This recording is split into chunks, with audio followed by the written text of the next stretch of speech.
mother-in-law found out I'd been accepted to the surgical residency she'd spent 3 years telling me I'd never get, she smiled at me across the dinner table and said, "We should celebrate. Let me make you my famous mushroom risotto." I almost cried from gratitude. 6 hours later, I was on the kitchen floor of her lake house, my throat closing, my vision going white at the edges, while she stood over me, holding her phone and not dialing anyone. I should back up. My name is Adeline, and for most of my 20s, I believed that if I was just good enough, kind enough, patient enough, the Harlow family would eventually let me belong to them. I met my husband, Garrett, when I was 26 and waiting tables at a steakhouse outside Columbus to put myself through my pre-med prerequisites. He came in alone on a Tuesday, ordered the cheapest thing on the menu, and tipped me $40 on a $14 check. He came back the next Tuesday and did it again.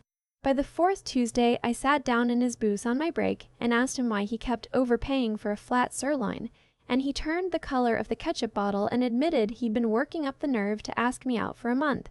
That was Garrett. Sweet, a little soft in the spine, the kind of man who apologized to furniture when he bumped into it. I loved him for it back then. I told myself the gentleness was the whole story. I didn't understand yet that a man who can't say no to anyone will eventually be unable to say no to the wrong person, and that the wrong person, in our case, lived 40 minutes north in a 6-bedroom house on the lake and had decided I was a problem the day she met me. Her name was Vivienne. She had silver hair she kept cut sharp at the jaw, and she wore cashmere the way other people wear armor.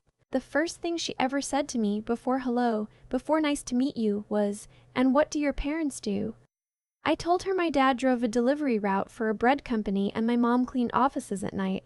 I watched something behind her eyes click shut like a cash register drawer. From that moment on, I was a transaction she regretted, a line item she wanted refunded. The Harlows had money. Not new money, not flashy money, but the quiet, generational kind that came from a regional grocery chain Garrett's grandfather had built and sold in the 90s. There was a trust. Garrett would come into roughly $4 million on his 35th birthday and another portion when Vivienne passed. I want to be honest with you because the comments people leave on these stories are always the same and I'd rather get ahead of it. Yes, I knew about the money before we got engaged. No, it is not why I married him. I married him because he learned my coffee order in a week and because he cried at the end of every movie and because when my father had his first heart attack, Garrett drove 9 hours through the night to sit with me in a hospital waiting room and held my hand and didn't say a single stupid thing, which is harder than it sounds. But Vivienne never believed that. To her, I was a waitress with student loans who had sniffed out her son's inheritance like a dog finds a buried bone. And the worst part, the part that took me years to understand, is that she needed me to be that, because if I was a gold digger, then her contempt was righteous. If I was just a girl who loved her son, then she was simply a cruel woman, and Vivienne could not survive being a cruel woman in her own mind. We got married at the courthouse. She didn't come. She told Garrett it was because she double-booked a board meeting, and he believed her, or pretended to, because believing her was easier than the alternative.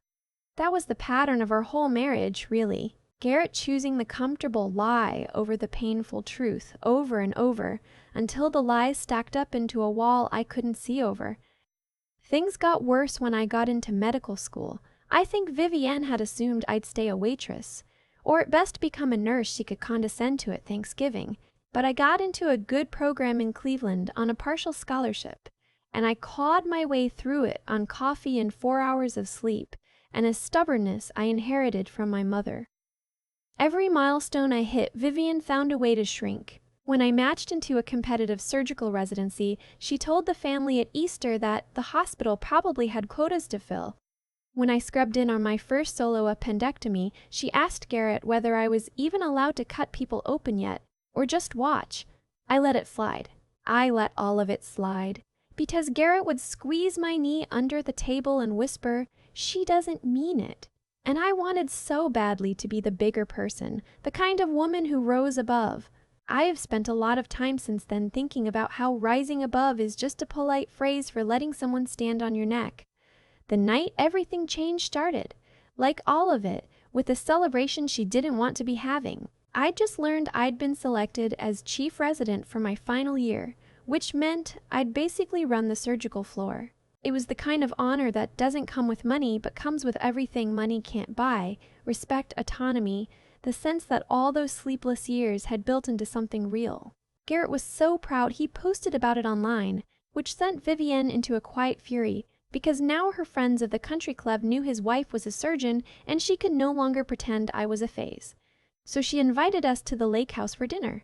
Just the three of us. Garrett's father had died years ago, and his younger sister Margot was apparently out of town, though I'd learn later that wasn't quite true. Vivienne said she wanted to make peace. She said she'd been a hard woman and wanted to do better while she still could. And God help me, I wanted to believe it so badly that I drove the whole hour to that lake house with my heart wide open like an idiot. She cooked. That should have been the first warning, because Vivienne did not cook. She had a woman named Lupe who came 3 days a week and cooked, and Vivienne ate it. But that night she had sent Lupe home early.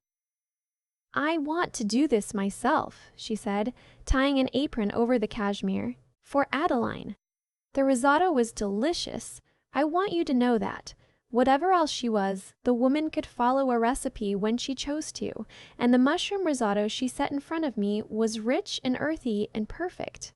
And I had 2 helpings while Garrett told stories about a fishing trip from his childhood, and Vivienne laughed in all the right places, and for 1 hour, 1 single hour, I thought maybe it was real. I thought maybe we'd turned a corner. I started feeling wrong about 40 minutes after dinner, a tingling in my lips first, then a strange thickness in my tongue. I'm a surgeon. I knew what an allergic reaction felt like, and I knew I wasn't allergic to anything in mushroom risotto. The tingling spread to my throat. My heart started slamming against my ribs in a rhythm that was all wrong, too fast, skipping. I stood up to get water, and the kitchen tilted sideways. "Adeline?" Garrett's voice came from very far away. I made it to the kitchen, gripping the counter. My vision was tunneling, and I remember, with the awful clarity that comes right before your body fails, looking up and seeing Vivienne standing in the doorway with her phone already in her hand, watching me, not calling for help. Watching. Like a woman watching a pot to see when it would finally boil over. "Call 911, I tried to say. It came out as a slur. She didn't move. The last thing I remember before I went down was Garrett screaming her name, and the sound of his phone hitting the floor as he dropped to his knees beside me, and Vivienne's voice, cold and clear and final, saying, "Let me handle this, Garrett. Don't be hysterical." I woke up in the ICU at the same hospital where I worked. The first face I saw was Priya, a cardiology fellow I'd trained alongside, and the look on her face told me everything before she said a word. I had foxglove poisoning, digitalis toxicity. My heart had gone into a dangerous arrhythmia, and if Garrett hadn't finally wrestled his phone back and called 911 against his mother's objections, I would have died on that kitchen floor. Foxglove. The pretty purple flower that grows wild and in fancy gardens, the one that looks like a row of speckled bells. Beautiful and deadly, and the active compound is a heart medication when dosed correctly, and a murder weapon when it isn't. Someone had cooked it into my risotto.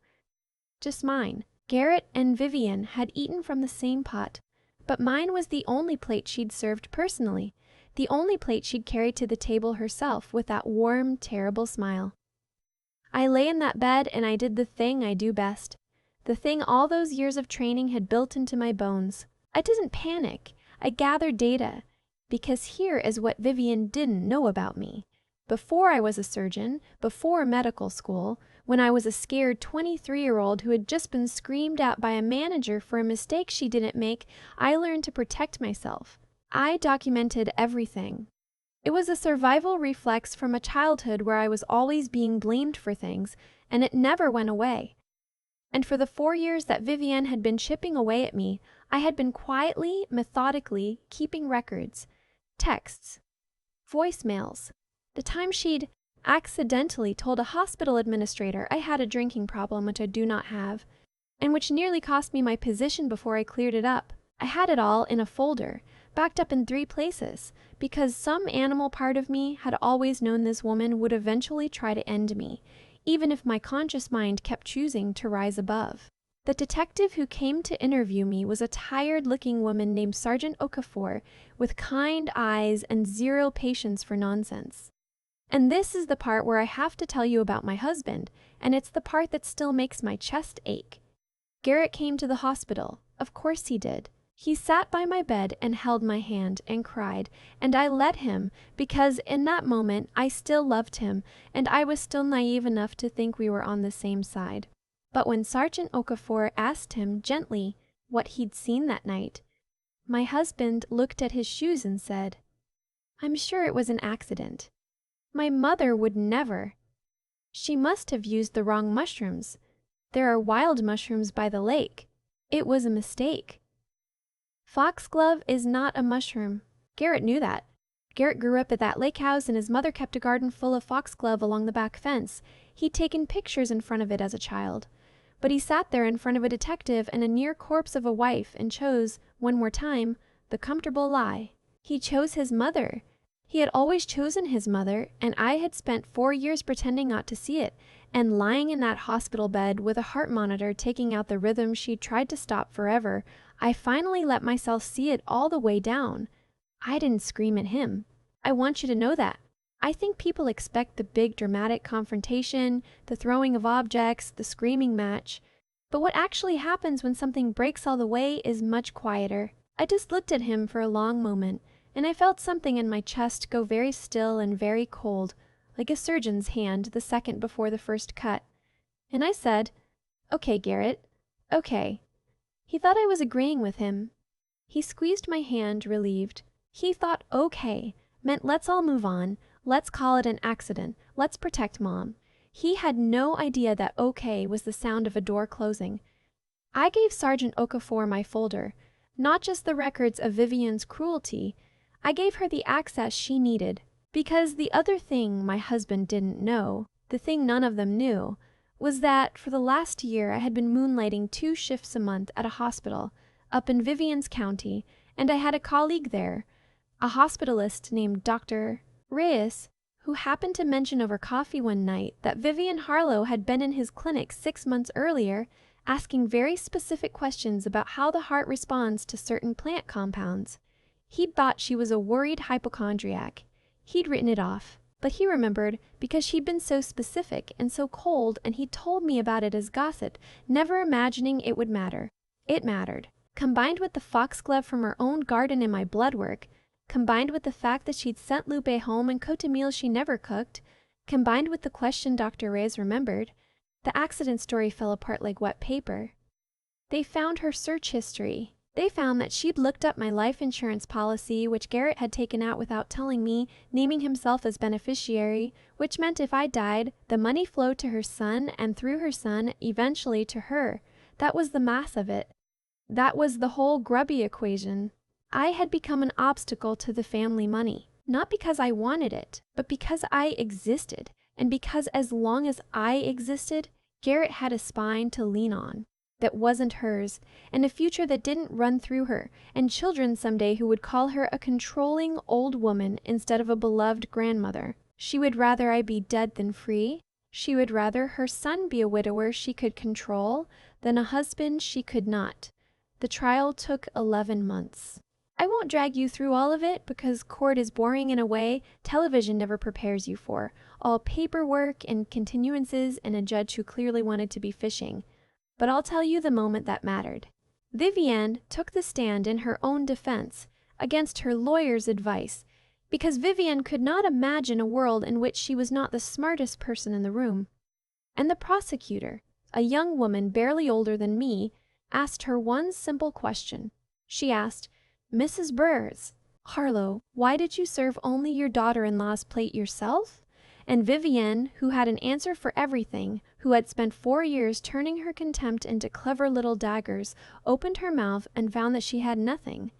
The silence stretched. The jury watched her search for a lie and failed to find one fast enough. And I sat in that courtroom in a blazer I'd bought specifically because it made me look like a woman you could not push around, and I watched the great Vivian Harlow run out of road. She got 15 years, attempted murder. With her age, she will likely die in there, in a place with no cashmere and no lake and no sun to lie for her. Garrett didn't testify against her. He couldn't bring himself to. But he didn't lie for her again either, which I suppose was the most growth he was capable of. We divorced quietly. He gave me no fight on anything because there was no fight left in him. Whatever spine he might have grown, he'd left it in that kitchen the night he watched his mother stand over me with her phone and chose, in the longest seconds of my life, not to grab it from her hand. I learned later that he'd hesitated for almost 2 full minutes before he called for help. 2 minutes. I have run a code on a patient in cardiac arrest, and I can tell you exactly how long 2 minutes is when a heart is failing. It is forever. It is the difference between a person and a memory. I think about that hesitation more than I think about the poison. The poison was Vivian being who she always was, but the hesitation was the man who promised to love and protect me, weighing my life against his mother's comfort, and taking 2 full minutes to land on the side of keeping me alive. That's the wound that doesn't close, not the poison. The pause. People ask me if I'm bitter. I'm not. I want to be honest about that too, because bitterness is what they expect from a story like this, and bitterness would be such a small place to live after everything. I am not bitter. I am free. I finished my chief residency. I took a fellowship in cardiothoracic surgery, which I know sounds like the universe has a dark sense of humor. The woman whose heart was nearly stopped by poison choosing to spend her life inside other people's hearts. But it didn't feel like irony to me. It felt like reclamation. Every chest I open, every valve I repair, every life I pull back from the edge, I think about the kitchen floor of that lake house, and I think, she tried to stop my heart, and now I keep other people's beating.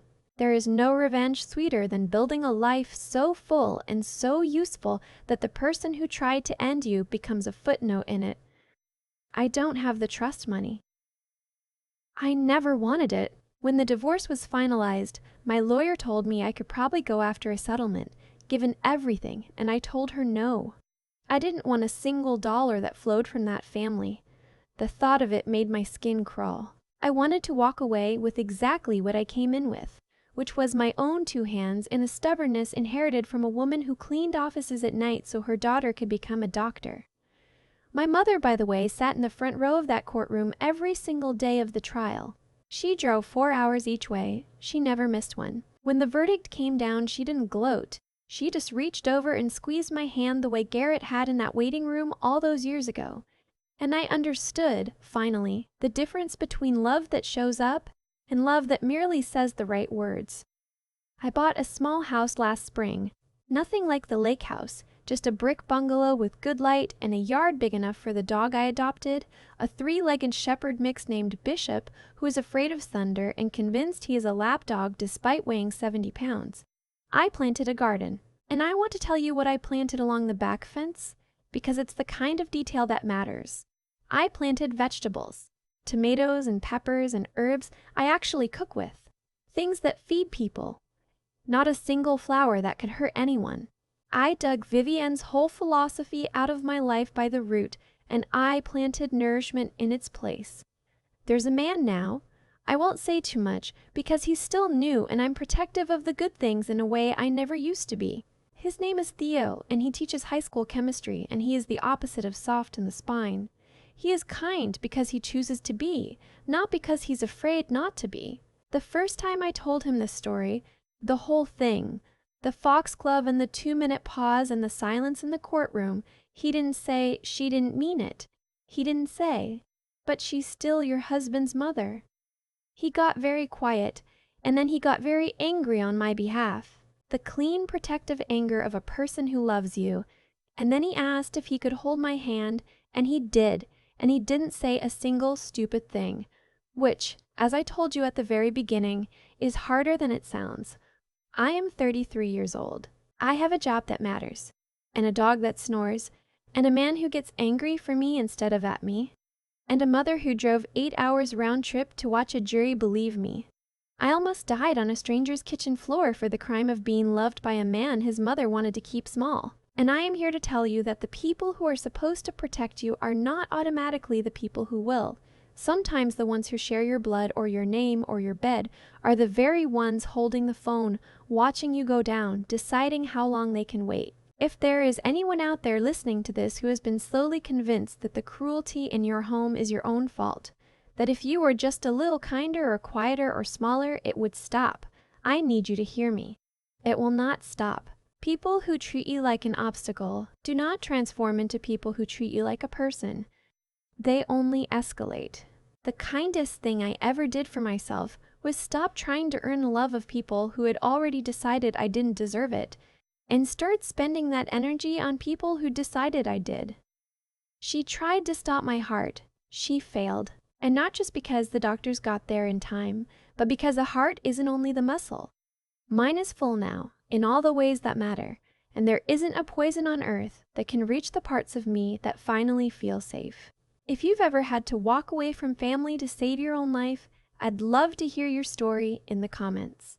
And if this one stayed with you the way it stayed with me, please consider subscribing. There are more of us than you think, the ones who got off the floor and built something. I'm glad you're here. I'm glad I am too. I used to think the most dangerous thing about Vivienne was her cruelty. I was wrong. The most dangerous thing was how long I let myself believe that her cruelty was a problem I could fix if I just tried hard enough. For 4 years I treated her contempt like a wound I could suture with kindness, and all I did was bleed quietly while she sharpened the next blade. The night she stood over me on that kitchen floor with her phone in her hand, she wasn't just trying to end my life. She was finishing a story she'd been writing since the moment I told her my mother cleaned offices at night. Here is what I understand now that I couldn't see then. Cause and effect don't skip anyone, not even the people who think they're too clever to be caught. Vivienne served only my plate because she believed she was smarter than everyone in the room, and that same arrogance is exactly what put her on a witness stand with no answer to a simple question. Garrett hesitated for 2 minutes because he had spent his whole life choosing comfort over courage, and that habit, practiced 10,000 times in small ways, became the thing that nearly killed me when it mattered most. We are always becoming the sum of our smallest choices. The day arrives when those choices stop being habits and start being who we are. What saved me wasn't luck. It was 3 things I'd built long before I needed them, without knowing I need them at all. I'd held on to a sense of right and wrong that wouldn't let me lie, even when lying would have been easier, which is why I documented the truth for years while everyone told me I was overreacting. I kept my mind sharp and watchful, gathering data even from gossip over coffee, so that when the moment came I had a folder ready instead of only my word against hers. And I'd grown a stubbornness, a refusal to quit, that carried me off that floor and through 11 months of courtrooms and through a divorce and into a life I built with my own 2 hands. Those 3 things are not gifts you're born with. You forge them, slowly, in the years when no one is watching and nothing seems to depend on them. If you take anything from what happened to me, let it be this. Be the kind of person who tells the truth even when it costs you, because that truth becomes the foundation you stand on when the ground gives way. Keep your eyes open and your mind working, because the people who underestimate you are counting on you to stay asleep. And when life knocks you flat on a stranger's kitchen floor, get up. Not for revenge.